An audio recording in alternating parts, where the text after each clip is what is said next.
terhormat Bapak Yusuf Yadi selaku pembimbing mata kuliah Intelijen Bisnis. Kelompok kami yang terdiri dari 1. Brian Fadil Nurwidi, kemudian Hero Kurniawan, Miftahul Ihsan, Nur Aini Dalimunte, dan Satria Berlian. Di sini kami akan mencoba menjelaskan terkait proses intelijen bisnis dan tantangan menghadapi era digitalisasi. Next. Latar belakang, dunia bisnis mengalami transformasi signifikan karena globalisasi dan digitalisasi. Perubahan ini tidak hanya mencakup proses produksi dan distribusi, tetapi juga pada cara pengambilan keputusan strategis yang harus dilakukan oleh organisasi atau perusahaan. Salah satu pendekatan yang menjadi semakin vital dalam pengambilan keputusan tersebut adalah intelijen bisnis atau BI. Intelijen bisnis atau BI berperan penting dalam pengambilan keputusan strategis berbasis data. Di Indonesia sendiri, BI sudah mulai diterapkan oleh beberapa perusahaan, contohnya Gojek, Shopee, Tokopedia, dan sebagainya. Next. Identifikasi masalah. Yang pertama, sistem informasi yang tidak terintegrasi. Yang kedua, kualitas data rendah atau tidak lengkap, tidak akurat. Yang ketiga, kurangnya pemahaman manajerial tentang BI. Next. Selanjutnya, Kemudian masuk ke pembahasan. A. Pengertian dan teori intelijen bisnis. 1. Pengertian. Intelijen bisnis merujuk pada sekumpulan metodologi, arsitektur, dan teknologi yang mengubah data mentah menjadi informasi bermakna untuk mendukung pengambilan keputusan bisnis. 2. Teori.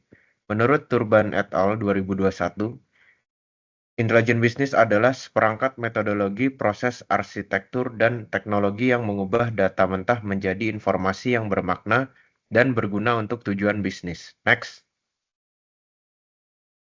Kerangka proses intelijen bisnis. 1.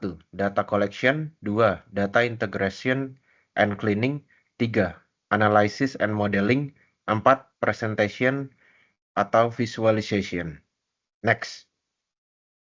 Yang selanjutnya, C. Implementasi intelijen bisnis dalam praktik. Yang pertama ada contoh dari kasus Netflix.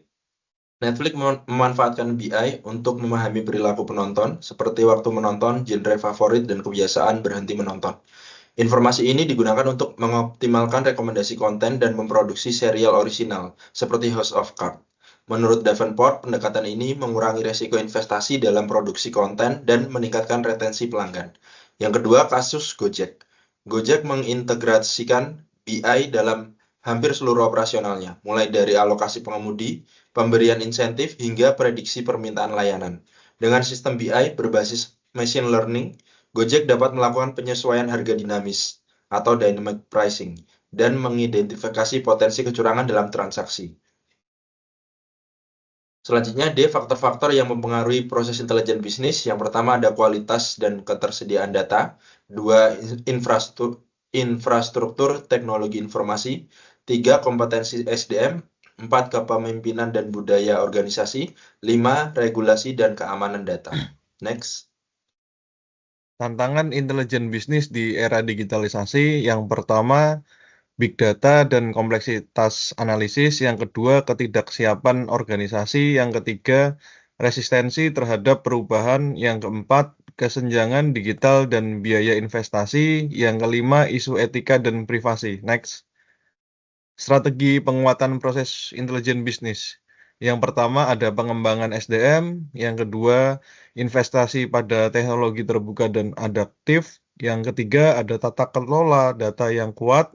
Yang keempat, pendekatan agile dalam implementasi. Yang kelima, kolaborasi dengan mitra teknologi.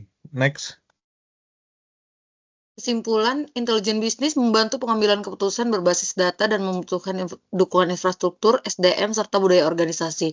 Contoh sukses seperti Walmart, Netflix, dan Gojek menunjukkan BI memberikan keunggulan lewat data real-time. Meski bermanfaat, BI menghadapi tantangan seperti kualitas data dan isu keamanan, sehingga perlu strategi implementasi yang menyeluruh dan berkelanjutan. Next. Rekomendasi, untuk mengoptimalkan penerapan intelijen bisnis di era digital, organisasi disarankan untuk menerapkan sejumlah strategi kunci. Di antaranya, yang pertama, peningkatan literasi data.